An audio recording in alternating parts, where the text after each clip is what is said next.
waxaa maanta soo ilaatay doorashada xubnaha aqalka sare ee baarlamaanka 11aad ee Soomaaliya. doorashadan oo bilaabatay dabayaaqadii bishii Juulaay ayaa la soo afjaray maanta oo ah 13 November. waxay socotay in ka badan 3 bilood. 54 xubnood ee aqalka sare ayaa 11 xubnood ka timid Puntland, 11 xubnood Somaliland, 8 xubnood Galmudug, 8 xubnood Koonfur Galbeed, 8 xubnood Jubbaland, 8 xubnood Hirshabelle. aqalka sare kuma dhisna hanaanka awood qaybsiga ee 4.5 beeluhuna ma haystaan xisaab siman.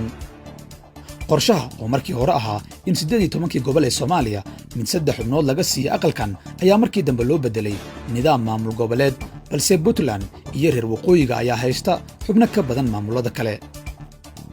waa muddaxileedkii labaad oo ay Soomaaliya leedahay aqal sare. qofkii ugu horreeyay ee Soomaali ah ee loo doorto senator wuxuu ahaa Abshir Ahmed Bukhari, kaasoo la doortay bartamihii bishii Oktoobar 2016. laakiin sanadkan kuma arki doontay aqalka sare gudoomiye ku-xigeenkii koowaad ee aqalkaas iyo senatarkii koowaad ee la doortay Abshir Ahmed Bukhari, kaasoo sanadkan kursiga jufadiisa loo bedelay golaha shacabka. Galmudug waxay noqotay maamul goboleedka ugu dambeeyay doorashada aqalka sare. maanta ayaa la doortay labadii xubnood ee ugu dambeysay xubnaha Galmudug ku matalaya aqalka sare 4 sano ee soo aadan. labada kursi ee ugu dambeysay aqalka waxaa qaatay Cabdi Xasan Cawaale Qaybdiid iyo Cabdi Cismaan Xareed. warbixintaani Khamiistii waxaan idinku sheegnay in labadaas nin ay ku soo bixi doonaan labada kursi. tartanka aqalka sare sanadkan wax xiisaa ma lahayn. waxaa xoog badnaa lacagta, malxiisyada, iscasilaadda iyo codaynta gacantaaga ah.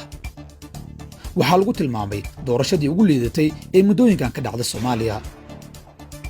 waxaa laga cabsi qabaa in sidaan oo kale ay nahla'aan u noqoto doorashada golaha shacabka, maadaama iyadana ay gacanta ku hayaan madaxda maamul goboleedyada oo si aada loogu dhaleeceeyey habkii ay u maareeyeen doorashadii kuraasta aqalka sare. Cabdi Qaybdiid oo 4 sano lasoo dhaafa ahaa mudana ka tirsan aqalka sare ayaa mar kale soo laabtay maanta, balse dood badan ayaa codkiisa ku furan. waxaa la sheegayaa inay kala duwan yihiin cidda dhaqaalahaan u taageertay iyo qofka loo arko inuu codkiisa qaadan karo. haddii uu tartamayo Cabdikariin Xuseen Guuleed isagaa qaadan doona codka Cabdi Qaybdiid, balse haddii uusan tartanka ku jirin waxaa codkan go'aanka ugu weyn ku leh hogaamiyaha Galmudug Axmed Cabdi Kaariye Qoorqoor. Cabdi Cismaan Xareed waa mudana ku cusub aqalka.